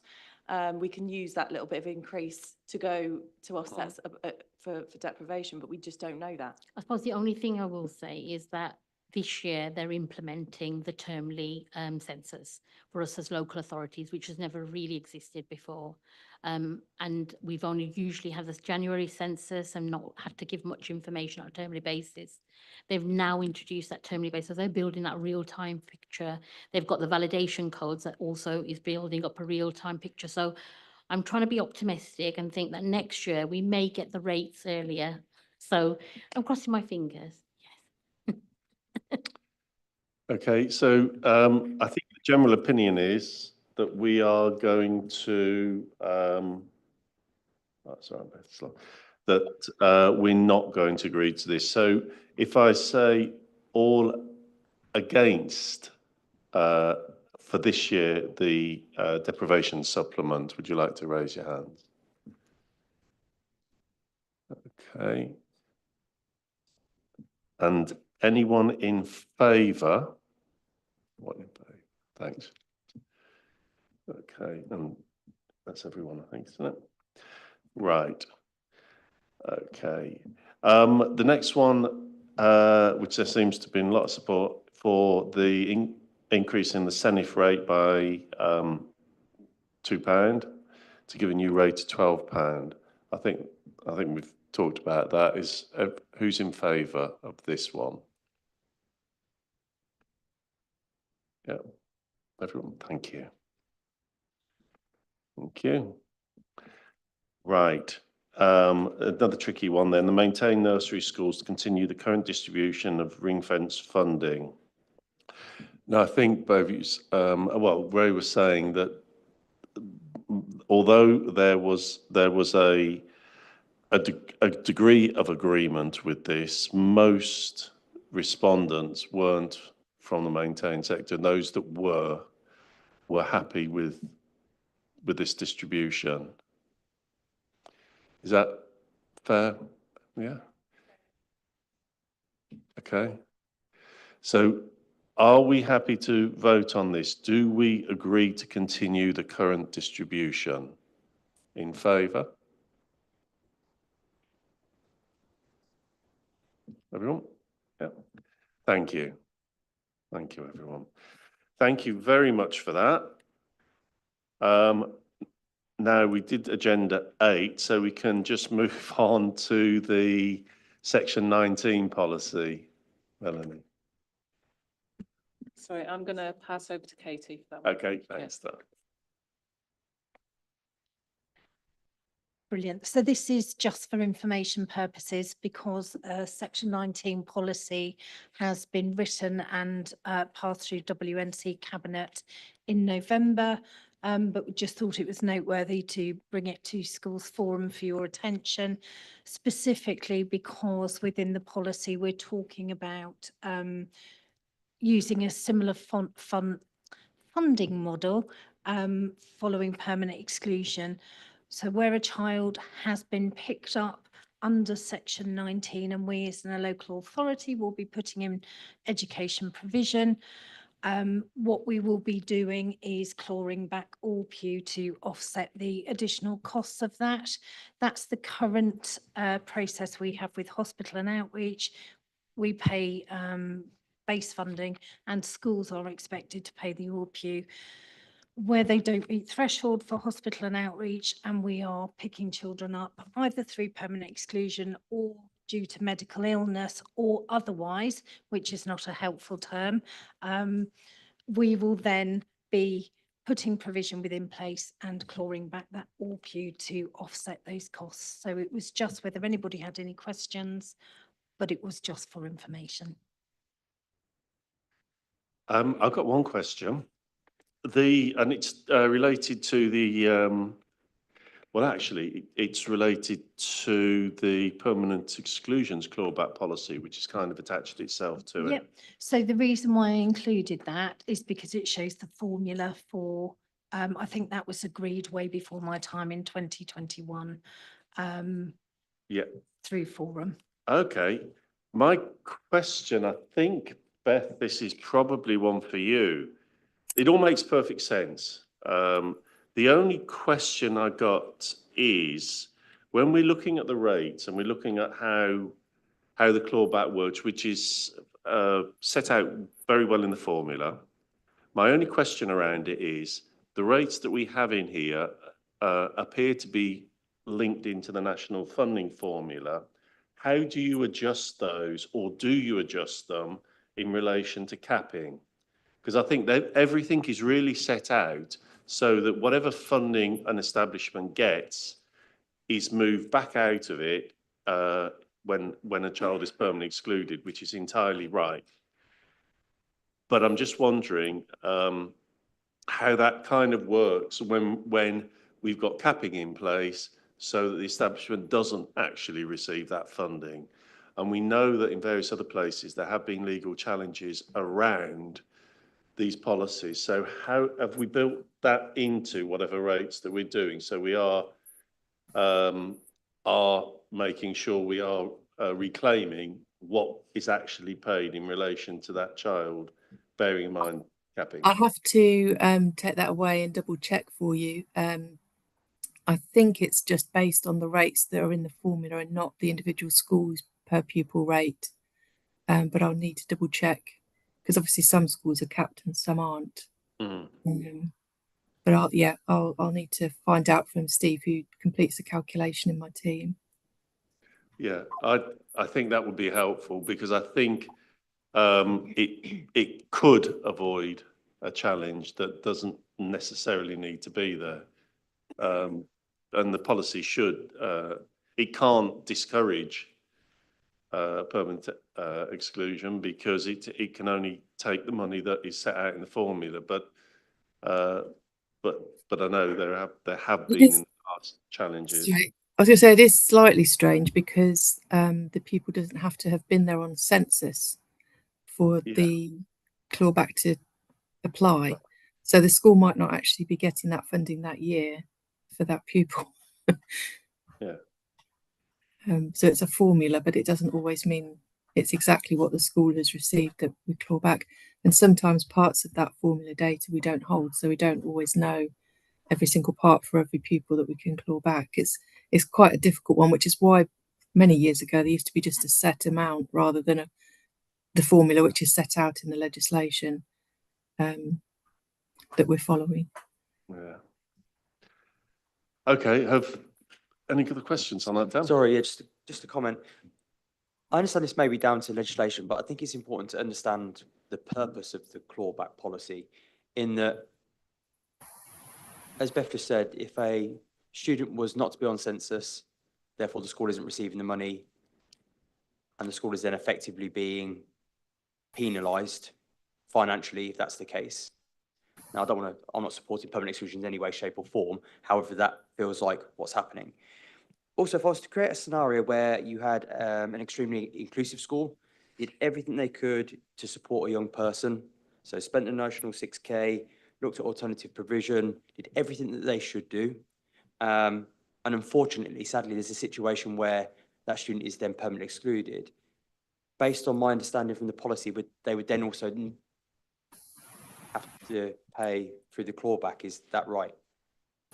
Yes, that's right. That's how it's. So it almost doesn't seem supportive, if you know what I mean, because the school could do everything they possibly and spent a significant amount of money to support that young person, and then again still be in the same position that they're having that money clawed back. I don't know if that seems. I don't know. Is it me? I don't know. It just doesn't seem like a system that ultimately supports those schools that want to do the right thing. Yeah, no, I understand that. And it is only a proportion, Dan, so it would prorated, be, prorated to when they are. So yeah. But the fact would still remain that there would still be a financial penalty. Yes, indeed. And I think the point's well made as well, because in making strong efforts to maintain a child in your establishment, you will probably front load that expenditure anyway. So you will be putting in as much resource as you can to maintain the child in the setting. So you'll be kind of front loading that, and even with the prorating of the refund, if you like, you've already spent that. Yeah. That's I think that's the And some, I point. would imagine that would be the right thing, wouldn't it? Yeah, James, thank you. I think the principle is just the money follows the pupil, isn't it? And that's what's certainly laid out in the DfE guidance for pupils with medical needs, that wherever the pupil is being educated, the money follows with them. I'm going to take your point, you might already have spent some of it, but that's the general principle behind what you're trying to achieve, I think, isn't it? Yes, I agree. I just don't know if this necessarily, and I never said this is just a comment. I don't know if it necessarily, for want of a better phrase, endorses schools to do the right thing. Yeah. They're going to be penalised either way. I don't know if that's that's it. I know I said it makes no difference, but it just seems a rather, yeah. Beth. I think there's difficulty with anything that's formulaic, and especially as our funding formula is lagged by a year. But you can also end up with somebody benefiting from it, very minor way, especially when you front loaded the costs for a pupil. But if a pupil leaves after the census date, the school will receive a full year's formula funding the next year as well. So people might not be there, but you might still get a year's funding for them if they've left after this October census. Okay, have we got any more? It's not one we vote on, but have we got any more comments, or are we? I just had a comment from, I feel like I need to bang the post-16 drum on this one. Yeah. Because obviously this, I'm assuming this doesn't apply to post GFE. No, it's statutory school age. So I think within the policy, it clearly states it's 5 to 16. Yeah, and I think listening to those comments, it made me think about the post-16 context for our young people with the HCPs, where we do exactly that. We front load a lot of that support early on. And then they withdraw, and we do a lot of things to put them in. So I think there's a separate conversation there that we need to have, because obviously we don't have any funding until they reach a certain milestone. So we're actually putting all that in, front loading it with no funding. So that's just made me think that a separate conversation really needs to happen. Yeah. Happy to pick that up. Thank you, everyone. The forward plan. We've got the forward plan here with the standing items and the February and the May meeting. So any comments, anything that we should add into that, or? No? Okay. Now we did talk about, I think it was either Beth or Emily, if something really different comes out with the APT tool, whether we need to stick a meeting in between, other than that would significantly impact the votes that we've taken and the views that we've got. But outside of that, I don't think there is anything. Okay, I haven't been notified that there is any other urgent business. So I think that's us done. And thank you very much for your perseverance today. Thank you very much for all the debate and the input that's gone into these decisions that help us and our colleagues. And I wish you all a very relaxing break when it comes. Thanks, Dan.